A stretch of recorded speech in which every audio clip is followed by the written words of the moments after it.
let's go back and talk about development. I just want to go back to this. I think we looked at it last time, maybe. At Aspen Dental, we've been making it easier to smile for over 25 years. Whether you're missing multiple... Wait, did we watch this video? Fertilization is the epic story of a single Okay, cool. That wasn't the one I wanted. facing in. There's a different video. Did we do this question? Let's see. I think we got to here. We got to do that. Yeah, this is where. I think this is where I want to start. Okay, so let's start here.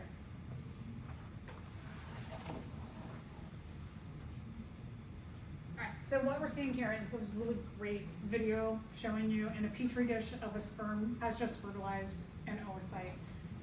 The second part of meiosis occurs, taking down the chromosome number in the oocyte, making it the egg, which has 23 chromosomes, and the sperm, 23 chromosomes. They're going to come together, they're going to combine their nuclei to make an individual cell called the embryo that has 46 chromosomes. So we're starting with our first cell. You can see that here. Under the microscope, you'll be able to see both the embryonic models today, and then under the microscope, different phases of embryonic development. One of the things that in that first cell is that when a cell is fertilized, you don't see a nucleus. An unfertilized egg will have an intact nucleus. The difference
this is really important to understand, is that when you have an oocyte that is unfertilized, you see a nucleus.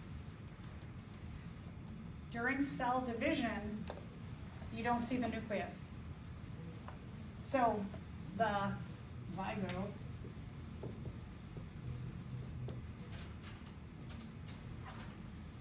embryo, fertilized egg, will not have a nucleus because all the DNA is in its chromosome form and it's moving around the cell.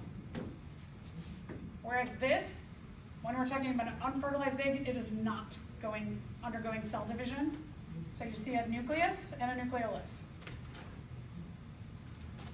The zygote, zygote fertilized egg, has also this gel layer around it. So when you look under the microscope, I want you to really focus in on two things. Unfertilized egg, look at there's a nucleus and a nucleolus, and it will look like that. Fertilized, no nucleus, has that jelly layer around it. I would make sure you know the difference. Make sure. So here, that's what you're seeing. You're seeing this.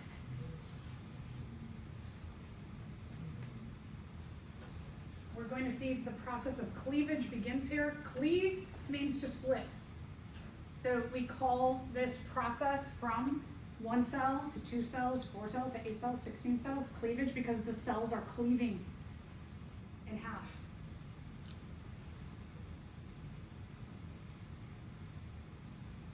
All right, check this out. This is going to cleave. It's going to go into 2. Boop. Went to 2 cells. These 2 cells are going to continue cleaving. Cleavage continues. Ready? Gonna go to 4.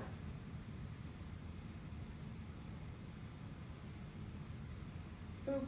4 cells. Gonna cleave some more. We're gonna go to 8. Boop. Okay.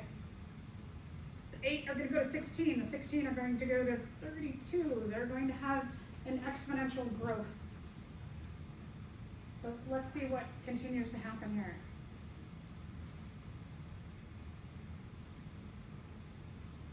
Well, cleaving. Cleaving.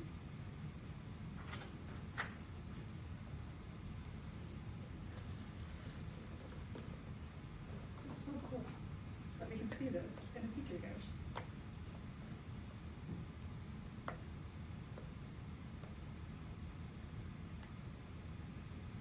Okay, I'm gonna go back to that.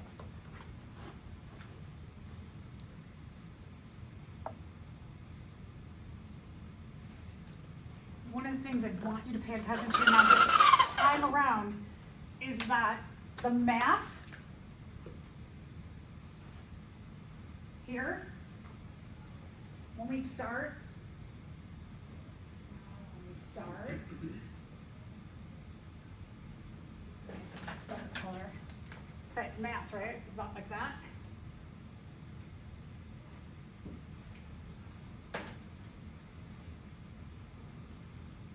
Go from that 1 cell, cleaves into 2. Does the original mass size change? Nope, doesn't change. Do the number of cells increase? Right, go from 1 to 2, our number of cells is going up. Are the cells getting bigger or smaller? Smaller. Okay, so we have a number of things that are going on in these first 2 weeks of development. Let's see what happens when we go from 2 to 4 now.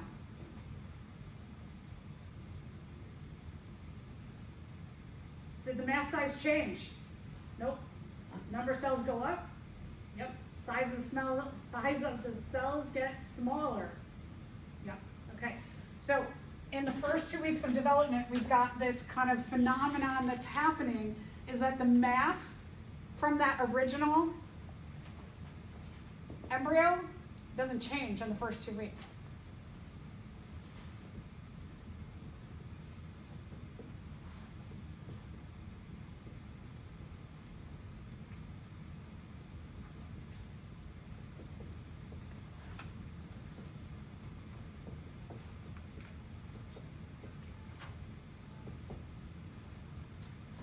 The first 2 weeks of development, mass stays the same.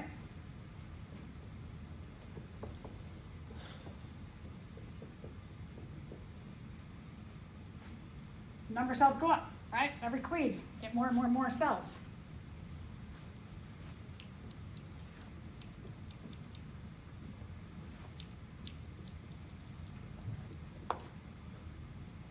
And the size of the cells decrease.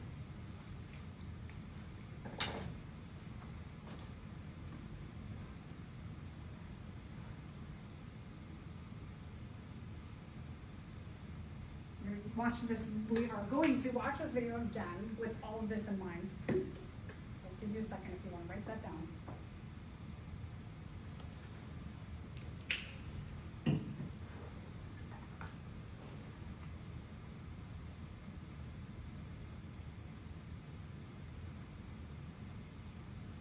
There's a lot of crazy things that happen in this first 2 weeks in terms of like, this is pretty wild. But that mass is not getting any bigger or smaller. These cells we call embryonic stem cells. They have the most potency. They're called pluripotent. They are not programmed to be anything in particular. end of the second week or beginning of the third week, this mass goes from a ball and it starts to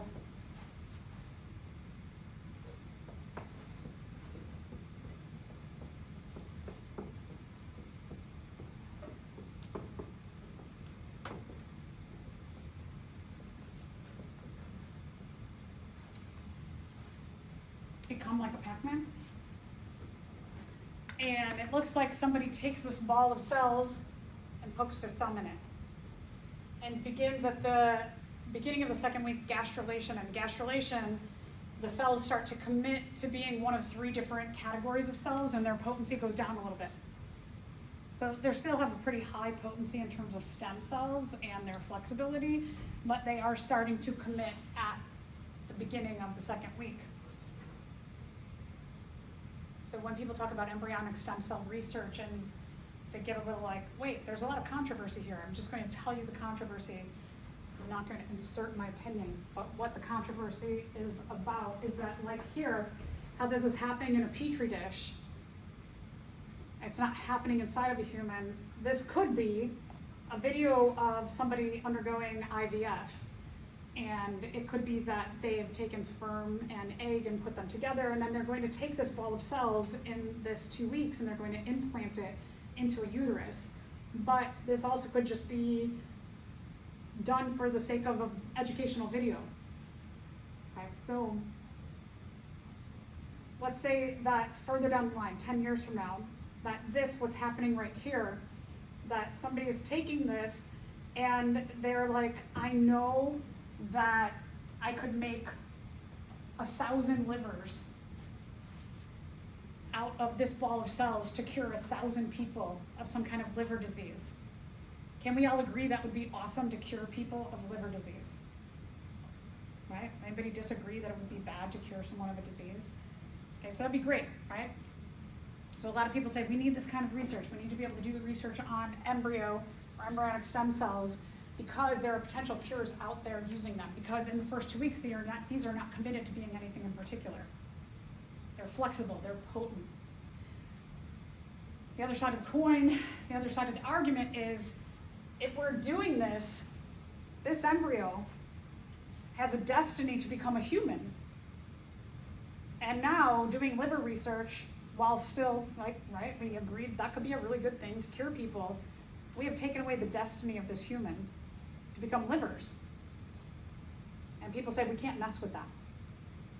What if this embryo is destined to become the most peaceful world leader and save humans from all the negativity that we're experiencing like today? That'd be amazing, right? If we just like let it go and be like, okay, that's gotta be this person. But what if this person becomes someone like Hitler and does the complete opposite? Well, we don't know what this is destined to become or who this is destined to become, but what the controversy is that you can take and you could make cures out of this, but you're also taking away the destiny of a person. So I just like to lay that out. Let's take a look at this. And it's gonna move a little bit, it moves a little upward, but just again, thinking about the mass itself in this video. So we're going to see the cleavage starting to happen, mass is staying the same, the number of cells has increased, the cells have gotten smaller. We go to 4 cells from 2 cells, mass is still about the same. We're going to have various cleavage cycles happening. Gets a little fuzzy, what's going on here? This is time lapsed. I moved out of my circle, but I think you can get the gist that it's about the same as that original circle.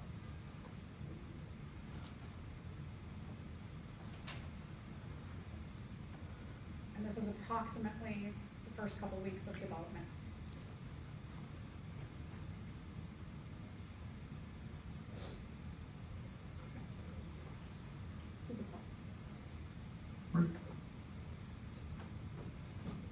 When that was all happening, when those embryonic stem cells were cleaving, what hormone were they giving off at every cleave? Good, CG. So I remember I talked about that. while ago when we talked about pregnancy tests and what pregnancy tests are testing for. They're testing for concentrations of CG, which is chorionic gonadotropin. And that is given off it's produced by those cells cleaving, and as more and more cells cleave, more and more is produced. So that in or about the time that we get to gastrulation, about the end of 2 weeks, there's enough CG in the bloodstream of the mother who's taking that and filtering it out to say, yeah, there's a developing embryo in here because all of these cells are producing CG. So eventually, we get to the end of that second week, and the cells start to do a number of interesting things here. We have what we call the outer cell mass. It says future chorion. It's empty in the middle, so this is not pointing to these pink cells, it's just pointing to this is hollow by the end of the second week. And then we have the inner cell mass that go kind of to one pole of the cell.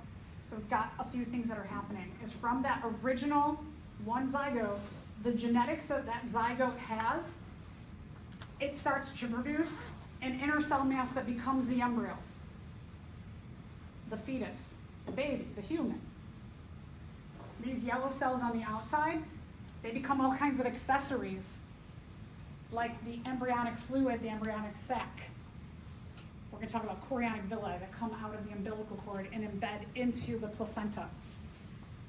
So think about this. That original cell, when the egg fertilizes, when the sperm fertilizes the egg, that original cell, when those genetics combine, they have the genetics to become a person and all of the accessories for the developing embryo to make a blood connection with the mother and sustain itself over the course of development. So pretty cool that, like, thinking about you, that you made your umbilical sac, your amniotic sac, your amniotic fluid, your umbilical cord, that came from the same genetics that said what color your eyes are, how tall you were going to be. All of that's in that first merging of the DNA of the egg and the sperm together. All right, embryonic disc, 2 layers, accessories, other things like the yolk sac. We have a temporary yolk thing. We're not like chickens who rely on the yolk because they're in an egg. They need food during that development because they don't have a placental connection, but mammals do.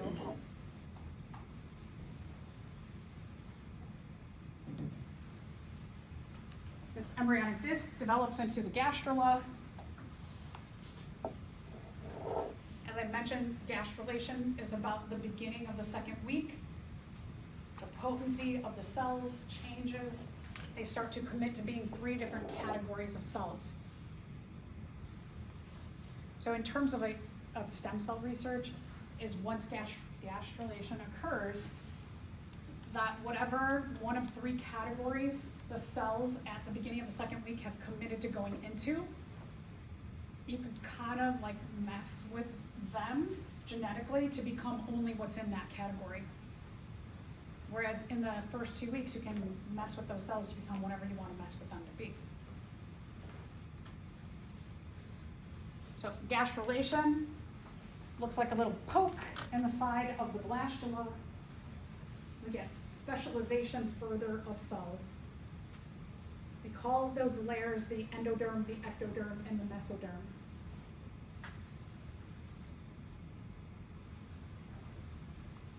So there's a lot of derm talk in these. Derm is a skin. When we're talking about skin, we don't mean just like this skin, but we have layers on any of our tissues and our organs, and layers do different things. So just like thinking about a stomach, that the stomach is very muscular to do peristalsis, to help to mechanically break down our food. So you have an outer layer of skin on your stomach, you have muscle layers, then you have another layer that's going to produce things like the hydrochloric acid. So when we're talking about like derm and anything in biology, it means like a layer. But not necessarily like skin specifically, but skin has layers, and the different parts of our skin do different parts of things.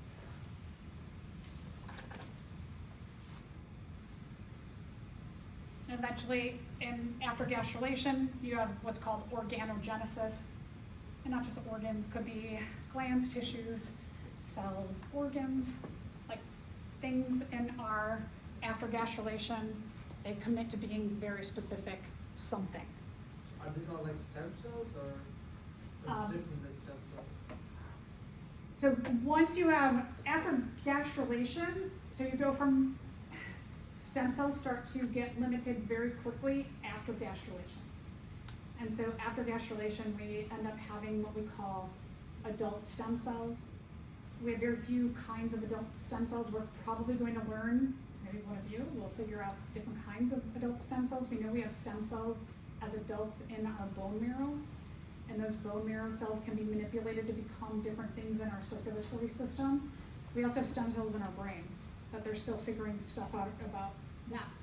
So the potency goes from embryonic stem cells to gastrulation stem cells, and then once it's organogenesis, the commitment, the potency goes really far down. Yeah, good question. Interesting. Okay, so this is the generalizing what happens to those cells when they commit to being different things.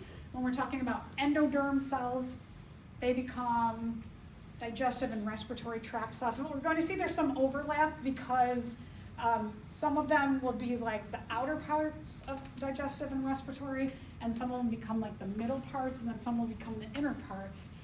And so like, for example, when we're talking about the digestive system, the middle part would be muscle. And so the mesoderm, or the middle, is going to be the muscular part of the digestive tract. Whereas the endoderm, which is the inside, that's going to be like the innermost lining of the stomach and other parts of the digestive system. And the ectoderm, the outer part, is going to be the outermost lining. So there is sometimes overlap into parts that they become, that you will see a repetition of like digestive and respiratory and different categories of endoderm, ectoderm, and mesoderm. Not everything is super straightforward. So ectoderm, big one, becomes the nervous system, brain, spinal cord, neurons. We'll take a look at neurons in a little bit.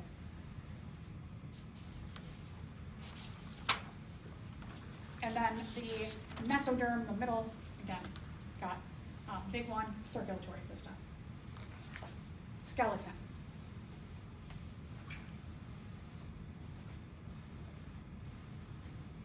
So I would definitely be able to recognize that if I say all of this, say, okay, all of these things form. Is this formed by ectoderm, endoderm, or mesoderm? That you'd be able to go, oh, that's the mesoderm. So kind of like recognize, get in your head this group of what they produce in those categories.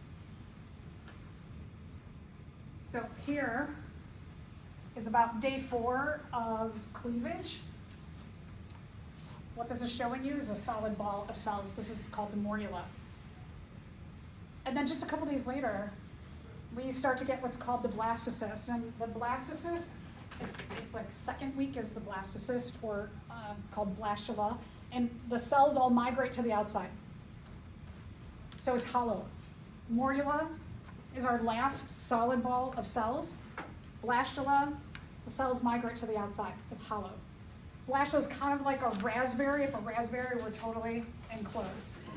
That you have that empty part. The cells, like the little parts of the raspberry, are like the little cells of the raspberry. That's like a blastula or blastocyst. And then when we get into, we're starting to see the accessory structures like yolk sac and the amniotic cavity. Those are starting to form by the end of the second week. And after the second week, we have gastrulation, where you've got a bigger commitment to categories of cells.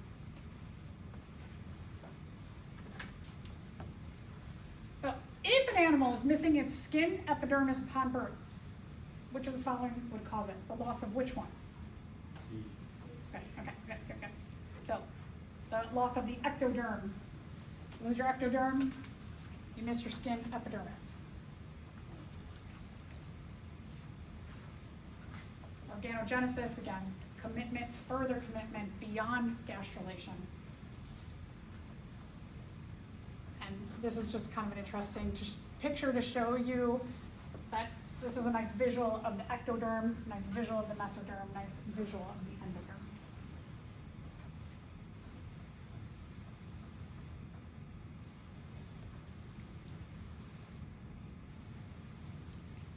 First few weeks. The embryo's on its own. It's still getting nutrients from the endometrium, but it's starting to form an amniotic sac with amniotic fluid, with an umbilical cord.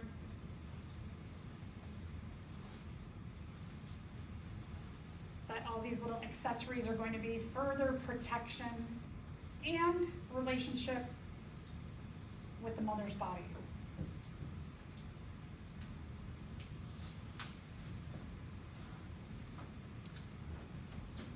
Let's think evolutionarily. So, in terms of being a vertebrate or an animal that has a backbone,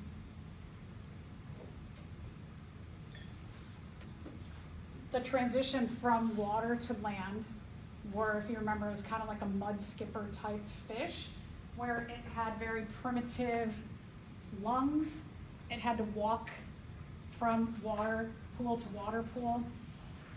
So still used maybe gills. That we are in our developmental stage living in water. We create a sac to grow in water, the amniotic fluid. So there's an interesting connection from our relatives all the way back to living in water as animals. And here, this picture is the 8th week. We're about 2 months in. You can see a placenta here. We'll talk more about that. The umbilical cord connects into the placenta, gives a blood connection.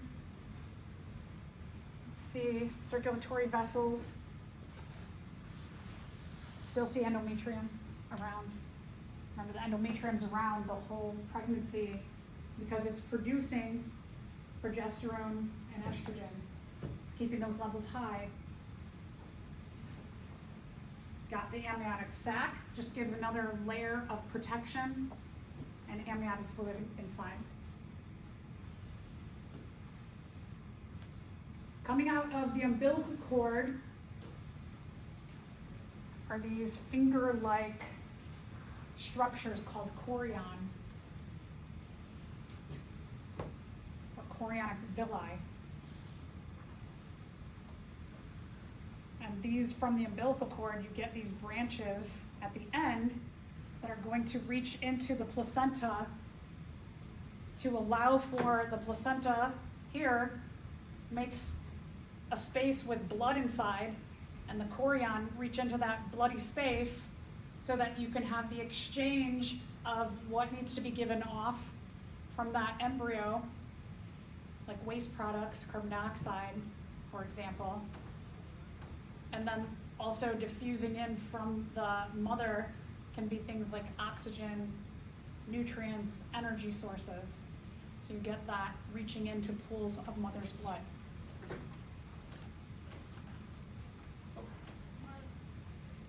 So here we go, blood. We started this whole unit talking about the circulatory system and the importance of blood because blood transports all the important things. And so even when we're talking about development, still need that important transport system.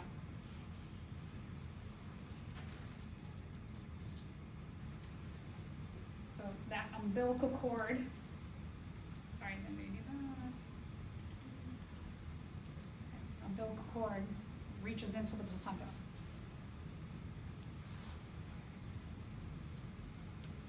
Umbilical cord, chorionic villi, amniotic fluid, amniotic sac, those are all those accessories that are the same genetics as the embryo. That bottom inner cell mass becomes the developing embryo, but the embryo also produces all of its own other stuff. I always think that's pretty cool. You can, there are options, there's options to donate the chorionic villi and the umbilical cord. You you can donate those for research because they are the same genetics as fetuses, babies. You can also freeze it. So you can have it frozen so that the genetics, there's, now granted, the potency of these accessory structures are not quite embryonic potency, but they're close. So the idea of perhaps having your cord blood, your umbilical cord, the chorionic villi, is as potent of stem cells as you might be able to get, and have those in a freezer somewhere. So 10 years from now, you're like, oh yeah, I remember I got all those stem cells, and you find out you have some kind of disease, and you're like, I'm gonna use those to cure my disease. And so then you have that, remember, major histocompatibility complexes of the immune system that identify me as a certain human and you as a different kind of human, that if I need some kind of like a blood transfusion, organ transplant, I want my MHCs to be really close to my donor so that my body can accept what I need without my immune system saying like, I know you need that thing to survive, but it's not close enough to your own MHCs, so I'm going to destroy it. Whereas if I could use my own, I could grow my own liver from my umbilical cord cells. Makes it easier in terms of organ acceptance. So there are possibilities out there. So this is a nice picture that shows you from ovulation that the oocyte, upon fertilization, ends up going meiosis II, becomes the egg, and then you get the zygote, which splits into or cleaves into two cells.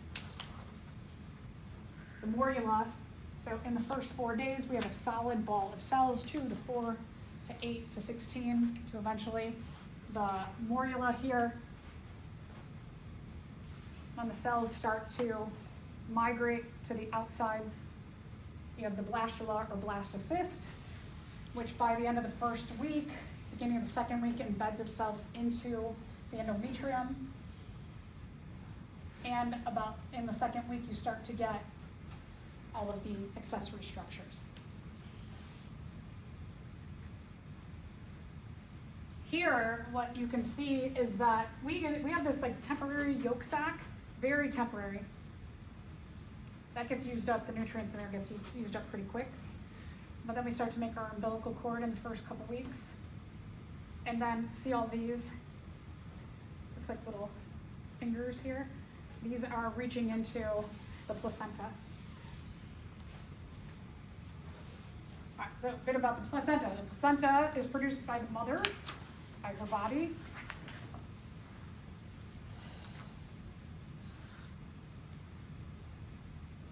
It's where the exchange of essential substances happens, including gases, nutrients.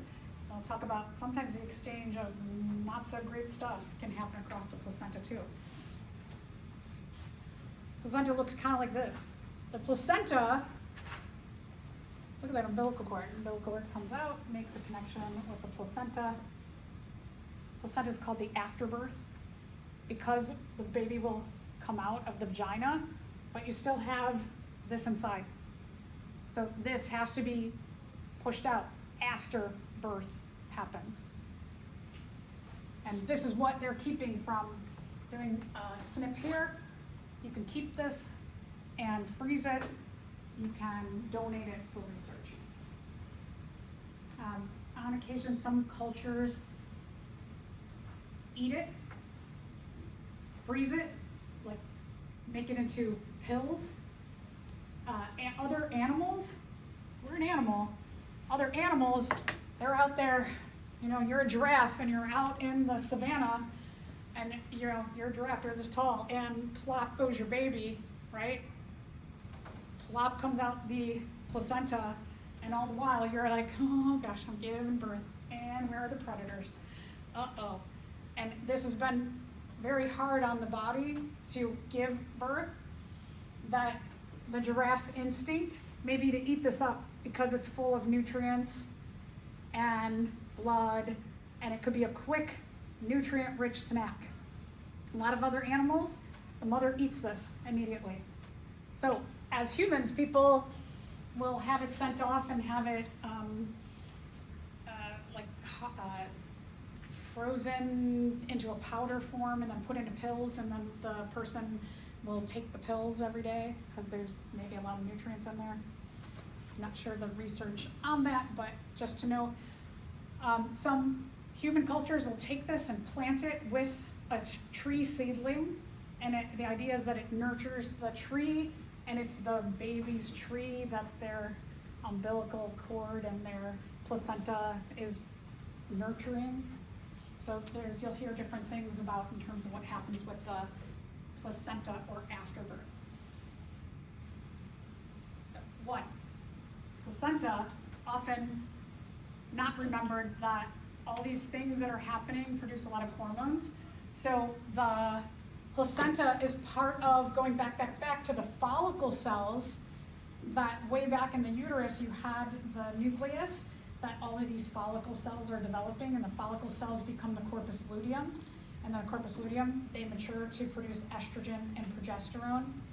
And then also then you get the maturing of the corona radiata and the zona pellucida, and they still produce estrogen and progesterone. And so all of these accessories that become the umbilical cord and the umbilical sac, the amniotic fluid, the chorionic villi, they produce estrogen and progesterone. So does the placenta. So in there, that like chorionic villi, they're producing the estrogen and progesterone. And so when the placenta's around, those levels stay high. When those levels drop, if those levels drop, if there's a problem with the production of the placenta, for example, or the placental connection, it can indicate something's awry, and it could cause the dropping of these levels from various things that can happen in birth, can cause the uterus to push out what's going on inside, and causes a miscarriage. So these levels stay high. So that's one of the functions that often are not thought about, as opposed to the selective exchange of materials between the mother's body and the developing embryo fetus. But this is really important too. Okay, so the secretion of estrogen stimulates the uterus to grow. More estrogen and progesterone, so. Also stimulates the mammary glands to grow and develop more. Progesterone also stimulates the mammary glands and keeps the uterus from contracting. Remember, those progesterone levels have to be high to prevent the uterus from contracting and pushing out the endometrium and anything else that's in there. This is all in the first couple months. So I think I've mentioned this before, that if a person, they don't like cognizantly know they're pregnant, one of the first things that can happen is that their breasts start to get a lot bigger and sore, because both of these, the estrogen and progesterone, are making the mammary glands develop more, so they enlarge, and your skin can only hold so much, so that then the skin becomes very tender in the breast. So here's just another interesting picture to show you levels that in that first and second trimester, the levels of progesterone are really important to be high.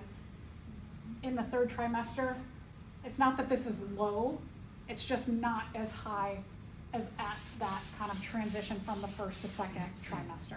So this is still a high enough level that's important. I just want to point that out. I have to look at HCG. Oh my gosh, progesterone levels here. Oh yeah, you can, sorry. HCG is high first and second trimesters. The progesterone levels go up and then they stay high from the first trimester to the second trimester, and then they continue to go up. Same with estrogen, is a little bit lagging, but just behind progesterone. Sorry.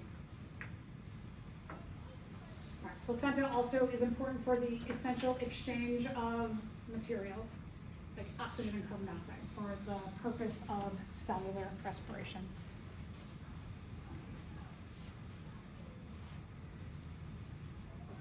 Exchange of gases, exchange of nutrients. When protein is into the developing embryo and fetus, remember that proteins can have an effect of ammonia being formed and then need to go to the liver to change from ammonia into urea. So that's really, really important here.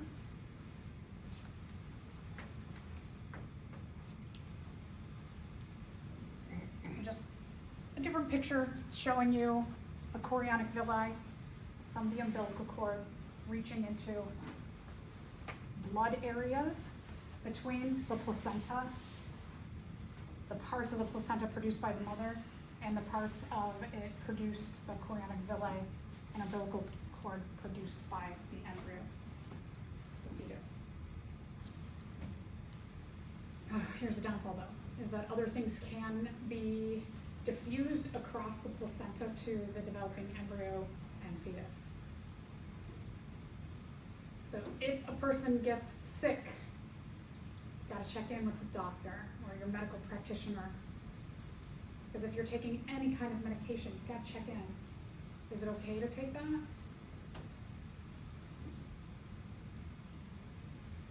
There's also nonsense out there. Things like Tylenol is dangerous to developing embryos and fetuses. It's not true. A lot of misinformation out there about that. It does not cause autism.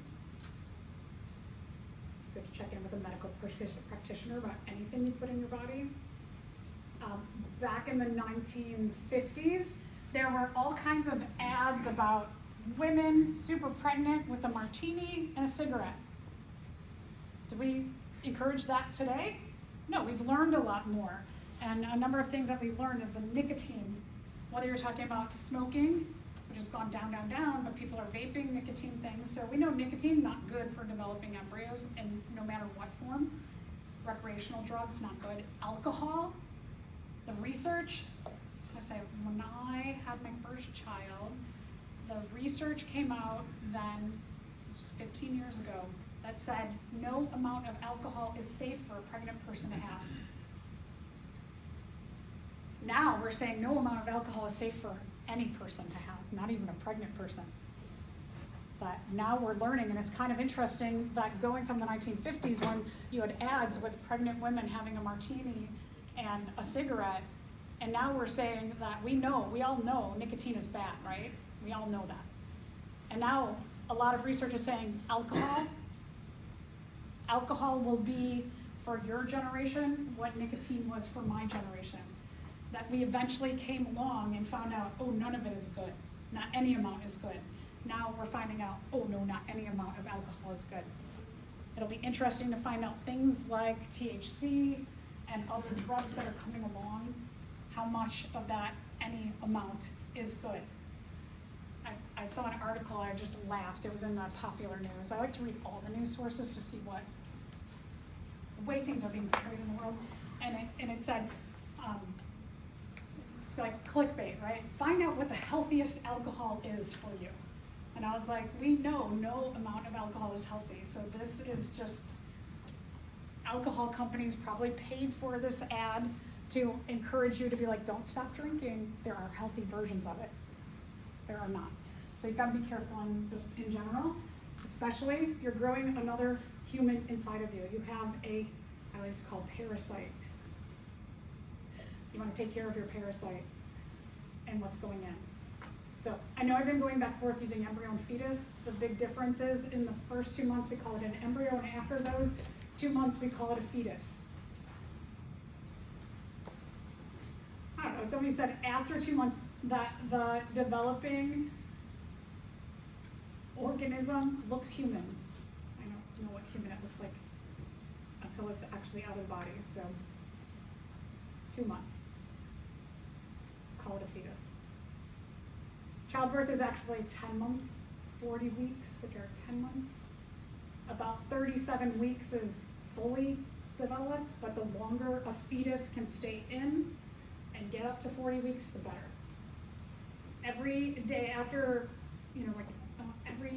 every week something new develops better and more and more and more in those 40 weeks. And even at 37 weeks, there are things that develop more inside at a quicker pace than they do outside.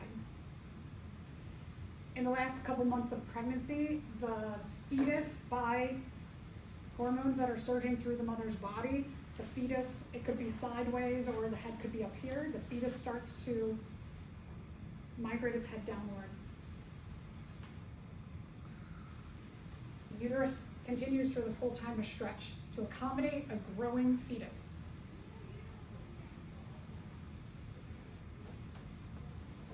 All right, why does the fetus want to be downward? So if I am, let's say that I'm like this, right? In the outside world, if I'm a fetus and I'm like in the uterus here, and then here's the vagina, that if I go through the vagina like this, when I go through this tube, I'm going through the tube, my arms get pinned against me. When my head is down and I'm going down through the tube, my legs get pinned against me. So it makes for a quicker, smoother way out. Also, my head is here first, so that my head gets out first where there's air and I can breathe. Because sometimes the fetus will poop in the amniotic fluid. So if my head's down there and my feet are here, I'm just kind of like taking in that poop. That's not good. So my head gets out first. It's quicker, easier. Now, let's say that my feet go first through the tube. I could go like this and like this.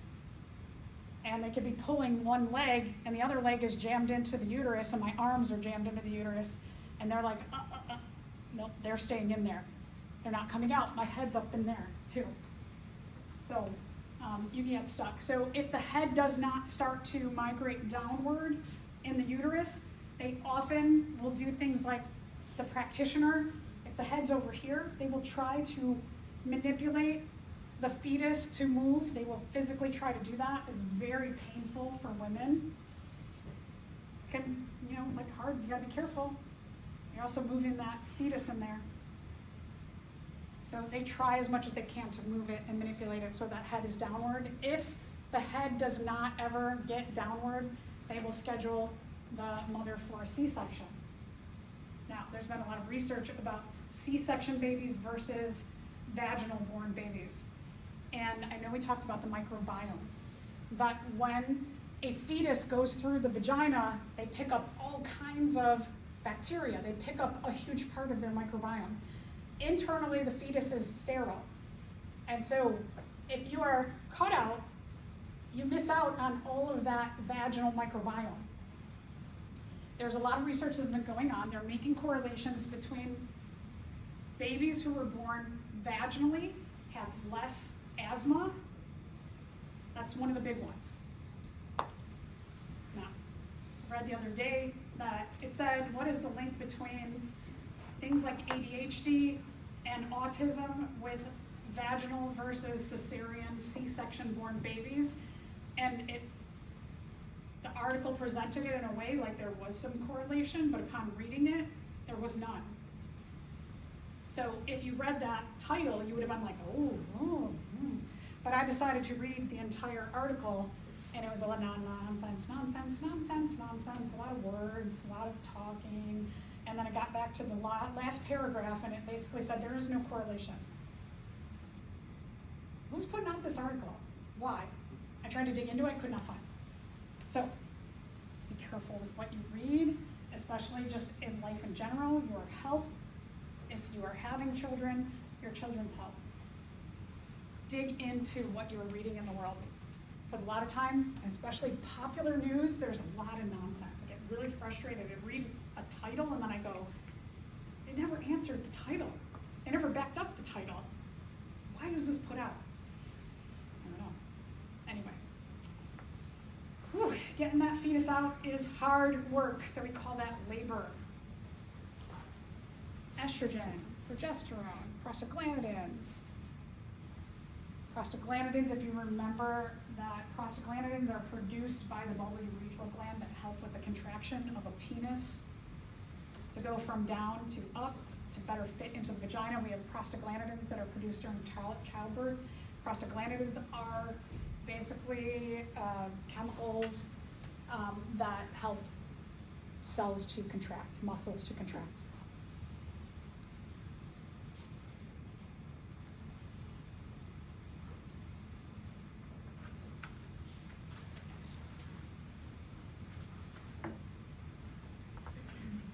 One of the ways that they track the progress of childbirth is through the cervix. Remember, the cervix is the bottom of the uterus and it has a hole in it. That little hole in the cervix, it kind of opens and closes throughout the menstrual cycle and the ovarian cycle. That when you are menstruating, your cervix is stimulated to open more to allow for the endometrium to come out. Same thing during childbirth. The cervix is going to start to contract open and get bigger and bigger, and that's how they track childbirth. They'll say, if you've heard, like, they're 2 centimeters, they're 4 centimeters, they're 10 centimeters. That's what they're tracking, is the cervix, the bottom of the uterus opening up. There's a number of feedback loops that accelerate the opening of the cervix. One is the pushing of the head of the fetus on the bottom of the uterus. So again, the head pushing on it is going to stimulate a lot of things to happen in labor. So if the head is over here or up here, you're not getting this stimulation for labor either. So then they get to a point where they're like my oldest son, who I did have childbirth with, we adopted our other son, but he was 41 weeks, and they were like, okay, we gotta get him out. And he was sideways in 41 weeks. And they're like, yeah, he's pretty well cooked, developed. He did not want to come out, and he was not going to get his head facing down. So we had to turn to that. The head pushing on the cervix, it's going to send signals up to the hypothalamus. Hypothalamus, in addition to doing that feedback loop, GnRH, and LH, and FSH, all that stuff, right?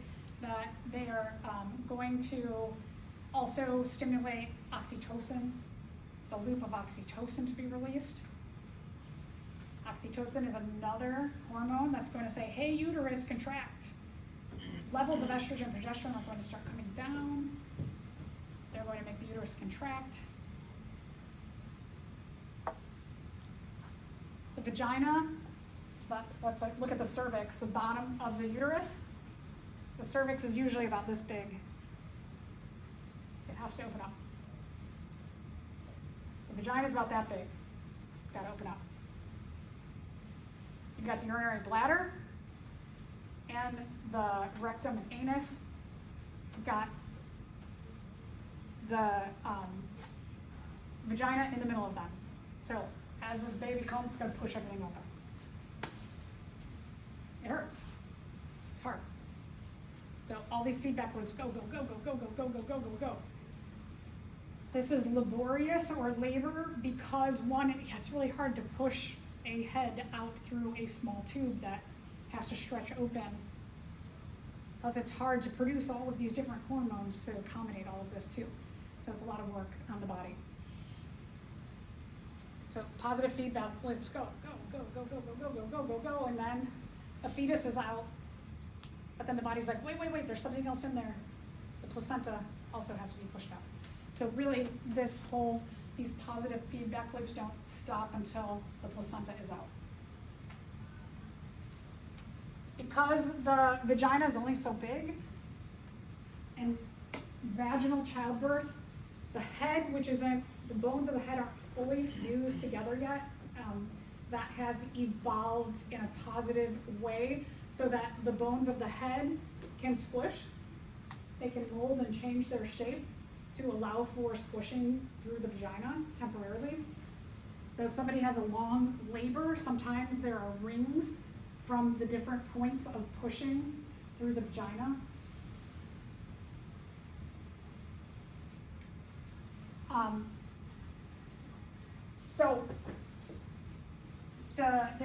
I've read articles that say, and I've heard people in the world say, I am going to push for a C-section because then my baby won't have that kind of messed up face from vaginal labor. And I'm like, you do not want to do that because everything molds back into place. The head, when you have vaginal labor, sometimes the heads come out as like little pointy cone heads, but they go back to being round. You miss out on that whole microbiome experience. And that is way more important than having pretty childbirth pictures. So remember that. If you ever hear that, be like, not worth it, to try and force your medical practitioner to allow you to have a C-section versus vaginal birth.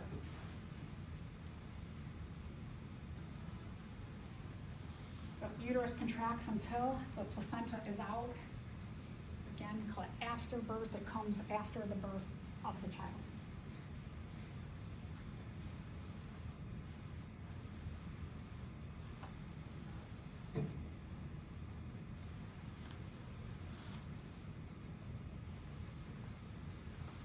Inside of the umbilical cord are prostaglandins. Remember, those are going to be a chemical that causes contraction. Causes contraction within the umbilical cord. So if you've heard people say, like, they have to tie off the umbilical cord, the umbilical cord, it'll do it on its own. The prostaglandins will shut off the blood flow, but certainly we don't want any extra blood loss than we need to, so they will do some medical procedures to stop the blood flow also.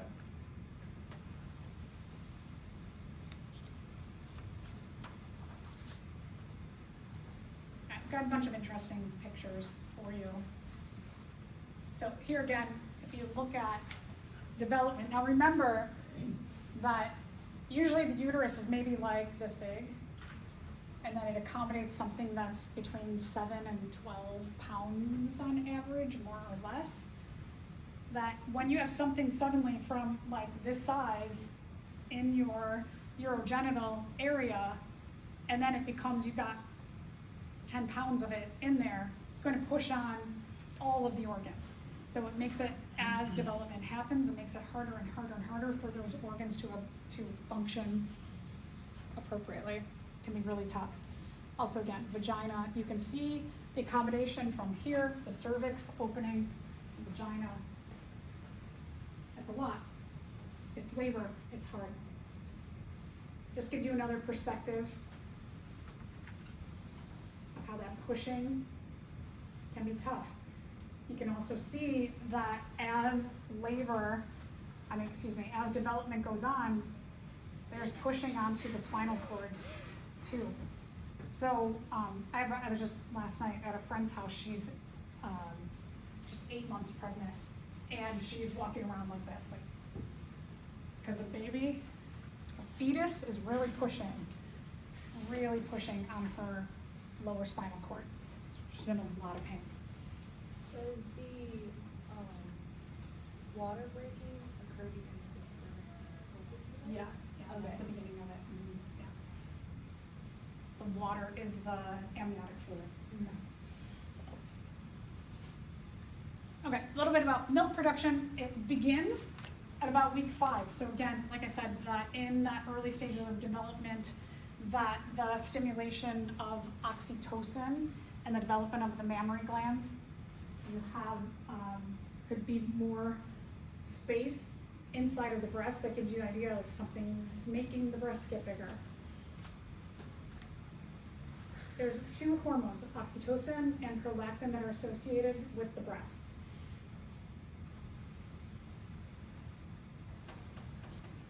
Prolactin, specifically, is for making milk within the milk ducts.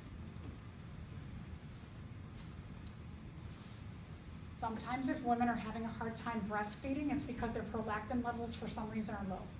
So they can get supplements of prolactin. You have a positive feedback, I know we've talked about this before, that when an infant suckles a nipple, it's going to start a positive feedback loop of both the prolactin and oxytocin to keep being produced. Prolactin is for milk production, and the oxytocin is produced to contact the muscles that surround the mammary glands and causes the muscles to contract to help push the milk out, make it easier.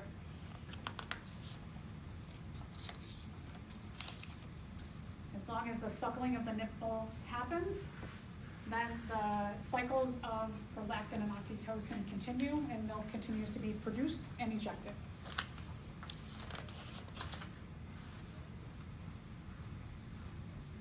So again, Oxytocin is for milk ejection. Prolactin is for milk production. Sorry, I'm flipping stuff.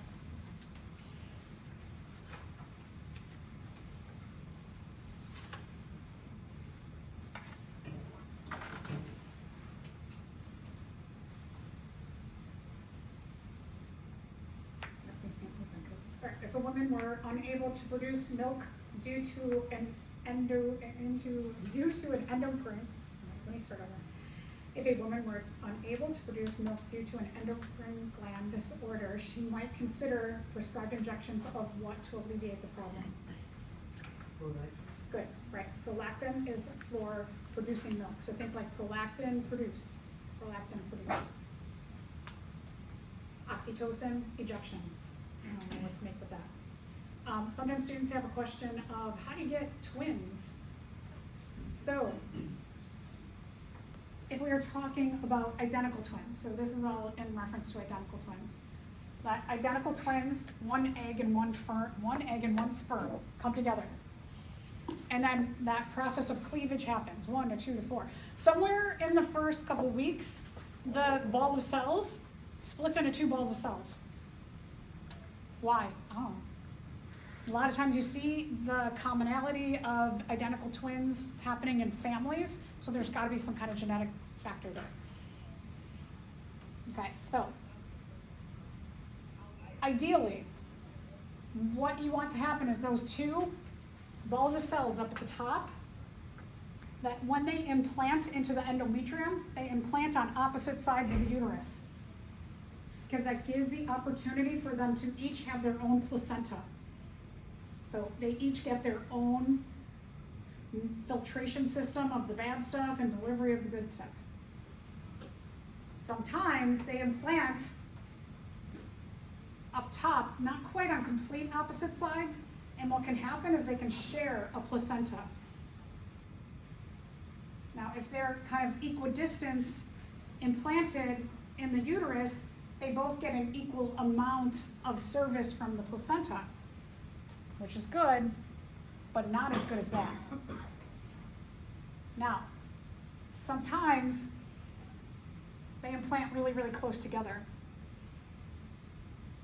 And the closer they implant, one of the things that can happen is, look up here. They each have their own amniotic sac. Here, they each have their own amniotic sac. Here, they've implanted really close and they're sharing an amniotic sac.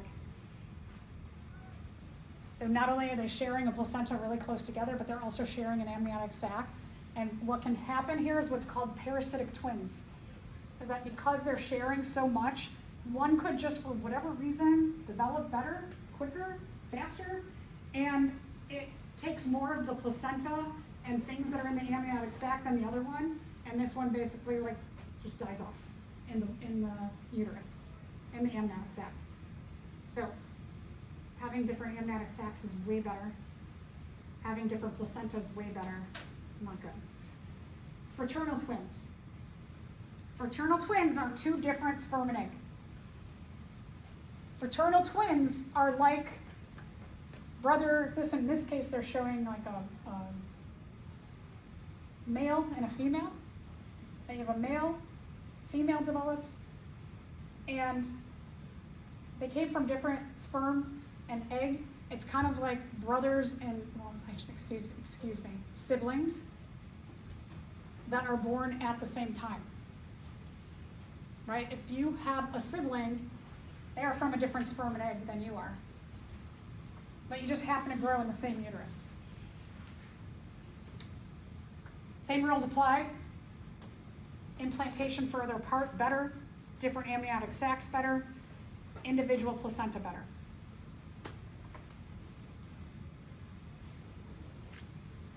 Emphasize vaginal delivery, benefits, having the microbiome from the vagina. If for some reason, let's say you choose to have a child, one of the things that you can do is that if you have to get a C-section, ask them for a swab of your vagina onto the baby. So that helps to implant that microbiome. A lot of people don't hear about that, which is like bananas, right? Like, why are we not hearing about stuff that can be hugely beneficial? If we know the research says that vaginal delivery allows for the microbiome to start to be seeded, then why don't we just do that? It's a societal issue. Okay, all right.